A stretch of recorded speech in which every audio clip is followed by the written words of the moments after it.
Welcome dear children to video part 2 of lesson number 8, verbs transitive and intransitive. In this we learn what are transitive and intransitive verbs and how are they different. As a kid I remember shouting these lines aloud. I scream, you scream, we all scream ice cream, and I run, you run, we all run for fun. Now children, when we all screamed, the ice cream received the action. And when we all ran, nothing received the action. Yet the sentence makes sense. So let us learn more about verbs that require an object to receive the action and the verbs that do not. This brings us to the topic transitive and intransitive verbs. Transitive verbs. These are some verbs that must be followed by an object to make complete sense. These verbs transfer their actions, as you can see in this picture.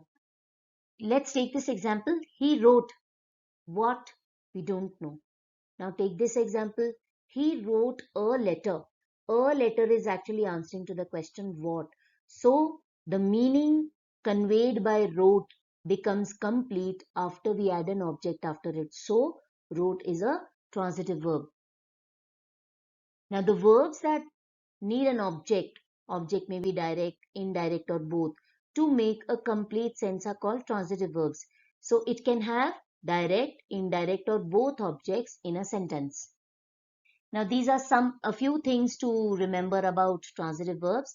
The objects which are placed after the verb, transitive verbs can be a noun phrase or a pronoun. The transitive verbs can be changed into a passive voice. Why? Because transitive verbs have an object. Now what happens is in a sentence which is an active voice, the object is made as the subject in passive voice. Now if there is no object in an active voice, then it cannot be changed into subject in passive voice. So only transitive verbs can be changed into passive voice. Then transitive verb is never followed by a preposition. Either it is directly followed by a direct object or an indirect object. The transitive verb mostly answers the question what and whom. Example, he asked a question. He asked what? A question. So asked here is a transitive verb. The verb asked is being transferred to the question which is the object. It is answering the question what.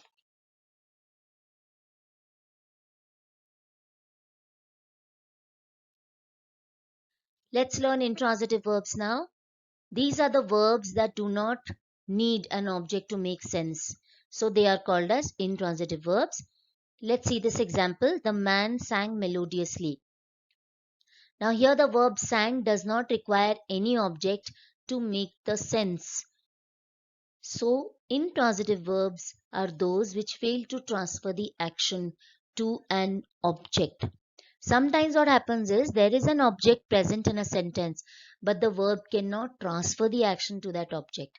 Such objects are usually preceded by a preposition and are called as object of preposition. Children, this concept we have already covered in lesson number 2, wherein we learned direct object, indirect object, and object of preposition. And such verbs which are followed by object of preposition are called as intransitive verbs. You will understand it better with this example. She walked in the park.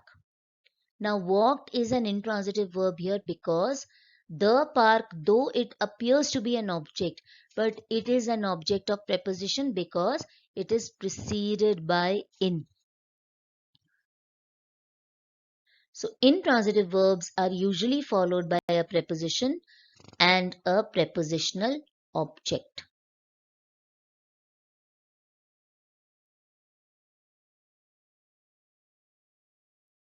Let's compare transitive and intransitive verb to have a better understanding.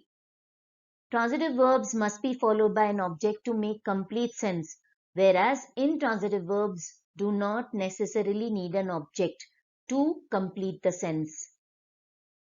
Transitive verbs, they require an object, direct, indirect or both.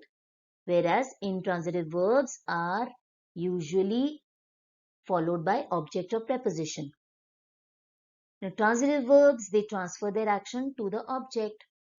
Intransitive verbs do not transfer their action to the object. Transitive verbs can be changed into a passive voice, whereas intransitive verbs cannot be changed into a passive voice because there is no object. Transitive verbs are never followed by a preposition. Instead, they are always followed by a direct object or an indirect object. Intransitive verbs can be never followed by a preposition. Transitive verbs, they mostly answer the question what and whom, whereas intransitive verbs, they never answer to the questions what and whom. Now let's see the similar points of transitive and intransitive verbs, how transitive verbs and intransitive verbs are similar. First is both are a part of finite verbs. Finite verbs are those verbs which can indicate the tense in a sentence, whereas non-finite or infinite verbs are those which cannot indicate the tense in a sentence. For example, to get, to play, to run, to dance. So all these verbs which are preceded by to, they are called as infinite verbs. They cannot be a part of transitive and intransitive verbs. And second point of similarity is both can have regular and irregular verbs. Now, if you remember the first slide in video part 1, I had recapitulated regular and irregular verbs, but I would repeat it here also. Regular verbs are those which form their past tense by adding ed, d or t after them. For example, play, past tense of play is played, dance is danced. Now, irregular verbs are those which form their past tense by changing a vowel in them, like run, ran, then sing, sang, and see, saw. These are examples of irregular verbs. Now, both can have an object following them, but transitive verbs are followed by direct or indirect object, and intransitive verbs are followed by object of preposition.